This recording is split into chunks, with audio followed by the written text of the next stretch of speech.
New Orleans? Absolutely not. And if you saw the reaction on Zion Williamson's face, he doesn't want to be in New Orleans either. Skip, look, it's a foregone conclusion. AD will be dealt. There's too much damage that has been done. He's made it abundantly clear that he doesn't want to be there. The fans, I don't think, want him to be there. There's too much have to be mended in order for him to return. I think them getting the number 1 pick overall makes it even easier now because they feel now they have another Anthony Davis in waiting. We have a superstar. So it makes it a lot easier for them to trade AD. And he wants to be, he's made it, he's like, I'm a legacy guy. The money is unimportant, Skip. He goes somewhere else. He's basically leaving $60, $70 million on the table. A 5-year deal worth about $240 versus a 4-year deal worth about $190. Okay. So that's $60, $70 million bucks that he's going to leave on the table. Yep. He's willing to do that. He's like, I don't have time for Zion to develop in order for me to get to where I want to be. AD, I think, is 26.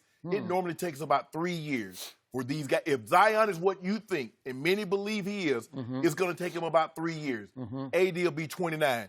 AD says, I want to go play with old 35-year-old guy that's going to be 35 in December. The old man? Yeah, no, I'll call it what you want to. He said, but he proven. I know what he's going to give me on a nightly basis. Do you? Really? Yeah, absolutely. Full groin? He been giving it to you. Yep. He's just been giving you these numbers for 16 years. Yep. Set your watch by it. 27, 8, and 8. You're 17, you're 18. Whatever, Yep. Skip Bayless. Look, AD doesn't want to be there. I knew nothing was going to change. Now, I wish it could, because it could have been a lot easier for us had we got the number 1 overall pick, and then I know the Pelicans would have wanted to do business with us, but we didn't. We got an 04th pick. Might get another one because we might shuffle some players, and we got some nice pieces on the table for them now, Skip. So I believe they're going to do a deal with us when it's all said and done. Really? But AD is exiting stage. Exiting. Now. Really? Yep. Interesting. So let me get this real straight here. So you're telling me that Anthony Davis will sit back today or tomorrow as it all sinks in, and he'll say, yeah, I still want out. I want to leave $70 million on the table in New Orleans to leave to play with an aging superstar for an organization run by Jeannie Buss and Linda Rambus, this sitcom of a snake pit that's going on with the Lakers, this comical mismanagement that's going on with what's left of the Lakers. I want to subject myself to that. And by the way, they would have to trade all their young key parts. No, not all of them. I don't know. We got draft picks. Oh. We got the 4th pick in the draft. Yeah. You heard the rumblings. They might be willing to move Lonzo Ball for 7. So you trying to tell me 4, 7, and a young player? Okay, but remember, we got the leverage, as in New Orleans got all the leverage, because you have made it clear you are desperate to get Anthony Davis next year in Los Angeles. Well, you guess what, Skip? You can keep him. Okay. And guess what happens? He walks out your building and you get nothing. Okay, well, guess what? What if he walks back in our building and he says, interesting. I can now play with the newest, greatest sensation to hit this league since what? Michael Jordan? Nothing's hit this league like this kid since Michael Jeffrey Jordan did. This isn't an and one tour. Okay. So all these highlight dunks and all that other stuff, it doesn't get me closer to winning the title. All right. We have never seen a wrecking ball like Zion Williamson at whatever he is, 6'7", 285 pounds of supreme athletic ability and supreme explosion and supreme contagious energy that will infect all of his teammates, rub off on a nightly basis, and lift that franchise. And if we could we see that room last night when the news hit? Yes. The marketing team, the sales and marketing team for the New Orleans Pelicans. Look at that. Okay, see that right there? Yeah. That's what's going to happen on a nightly basis inside Smoothie King Arena next year. It's going to be Mardi Gras every night in New Orleans. Every night will be Fat Tuesday night in that building. You watch. And guess who had the exact opposite reaction of that? Zion Williamson and his team. The exact opposite reaction of that. Okay, what did Zion say on ESPN last night? No, I've never been to New Orleans. Let him take one little weekend trip to Bourbon Street and see how he likes it. It's a great place. Look, I love New Orleans. The beignets and the food is delicioso. But I ain't trying to build my career there. Okay. What have we said for years about the Mercedes Superdome? Yes. What have we said about Saints games? Loudest, craziest crowd in the National Football League. For years and years, it has been ranked as the #1 home field advantage in the National Football League. Am I right about that? Great place. Okay. So why couldn't that be reinvented inside Smoothie King thanks to Zion? You don't think he's going to bring it every single night? Hold on. There's a difference between having a fan base that's cheering you because you have a player that's entertaining and winning a championship. Yep. Anthony Davis is trying to win a championship. How does him dunking the basketball gets me close to winning a championship? What is he Magic Johnson? Because you told me yesterday he wasn't Magic. Magic led a team to a title, but you remember Kareem was the MVP Magic's rookie year. What do I love about this kid? He's got no huge diva ego. He was a point guard in high school who then sprouted up into that wrecking ball that he is now. He is unselfish to a fault. He will share it, and he knows how to pass it. He made some fast break passes, dropped some dimes last year where I said he did that at that size.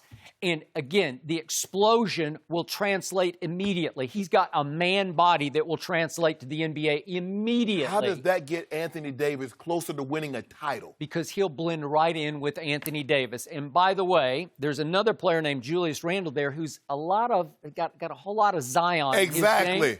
And he could decline his 9.1 option. Okay, if he does, then he goes on the free agent market, and God bless him. He'll probably get a lot more. Yes. Okay, so all of a sudden, if they renounce Solomon Hill, that opens up a slot of at least $24 million that if you mixed and match, because you've got a shrewd operator now running the franchise in David Griffin, you could have $24 to $30 million that you could spend for, I don't know, could you squeeze in a Jimmy Butler, or could you just go get Kemba? Could you add Kemba to the mix? You got Drew Holiday. Okay. Drew Holiday is a shooting guard. He's not the point guard. Okay? That's what Kemba is. Okay, well, how about two of them? I don't know how you get the exact point guard because I'm not sure he's available on the free agent market. Well, maybe you go. Would Kyrie go there? Rondo might go Rondo. there. Well, he helped them. Right. He helped them sweep the Trailblazers a year ago. Right. So I think that would probably be a better point guard situation than say Kemba, because a lot of these point guards, they're masquerading at point. But whatever. All of a sudden, you'd start having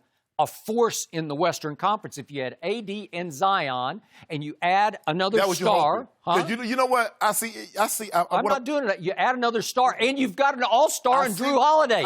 Wait a second. You're saying, wait a second. I see what you're doing. If KD does leave Golden State, then all of a sudden, is New Orleans a contender? Yes. Yes. New Orleans is a contender. Skip Bayless. And AD saying, why would I leave this? And he's plus $70 million. He gets to stay, quote unquote, home for $70 million. I thought you told me money came by happiness. It would be much more exciting at Smoothie King than it will be at Staples. Oh, no. Yeah. Oh, no. Yeah. I see what you're trying to do, Skip Bayless. I'm not trying to do anything. I'm just spitting facts back. Once you started talking, it became abundantly clear to me. It became crystal clear to me. You don't want AD in L.A. because the thought of LeBron James winning another title. I just don't think AD's all that. I think AD needs Zion. Well, if he's not all that, why you want him to stay with Zion? Well, he's not all that. Let him go to the Lakers. Okay, well, I think Zion would emerge as the star of the Pelicans with AD. Stop it. I do. See, Skip, why you do that? Well, you were doing so good. No, I was doing great. No, but then you ruined it. Okay, let's do the flip side of what you want to see happen. So if you're David Griffin and you sit back and say they are begging for Anthony Davis, and let's just do the hypothetical that he does still want out, which I am not sold on at all. Sold. I am not sold. I'm 100% sold. So David Griffin says, okay, thank you very much. I'll take Lonzo because I need a point guard. No. And I'll take, We'll take him. We'll take him. Lonzo, the fourth pick. Yeah. Okay, wait a second. We want Kuzma, we want Brandon Ingram, and we want the fourth pick. Kick rocks. Okay? Kick rocks. You want Anthony Davis. You want him so badly you can taste it over there. First of all, here's the thing, Skip. The market is dwindling.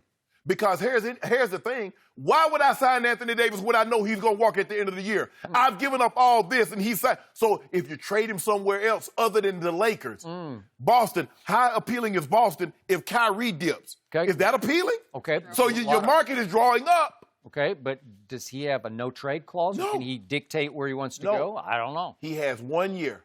After this, it's over. So if you want a 1-year rental, okay, all right. I don't want to be Cinderfella.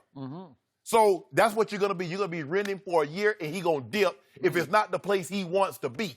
So you might as well still, look, swallow your pride. That's what got Dale Demps up out of there. Got greedy. Yep. So just imagine, you could have had all these pieces, and you had Zion. Well, I do like this plan B for New Orleans because if you get Lonzo, Kuzma, Brandon Ingram, and the 4th pick, I don't know, how about Vanderbilt's Darius Garland? No. Vanderbilt is a basketball factory. Every time we look up NFL draft or NBA draft, we're talking about another Vanderbilt player. How can that be? Do you know who Darius Garland is? You probably don't. No. But it looks like he's going to be the 4th pick in the draft. So, again, could New Orleans add him? He's more of a Kyrie. He's like a young Kyrie. He's not a pure point. How good is he if they didn't win any games in the SEC? Well, he got hurt. That was the problem. Oh, so what? Hurt. You talking about, hold on, how old is he? And he already getting hurt? Well, and you complain about. They say he's 100% now. But you complained about my guy that's played 16 years, 8 straight finals, Olympics sprinkled in there, and he had a little minor injury that cost him 6 weeks. And you're talking about 6 weeks? Yeah, that's what it cost him. 6 weeks? 6 weeks. It should have cost him 6 games. Your guy missed missed half the season. He had nothing but pain, said his physical therapist. But anyway, Skip.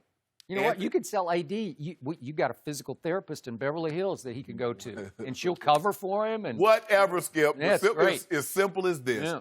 Anthony Davis has made it abundantly clear to all that will have listened. You remember how he showed up? If you don't, Skip, you remember we talked about it. He had a shirt on his last home game. What did the shirt say? Well, that's all, folks. That's all, folks. That doesn't sound to me like a guy that wants to be in New Orleans.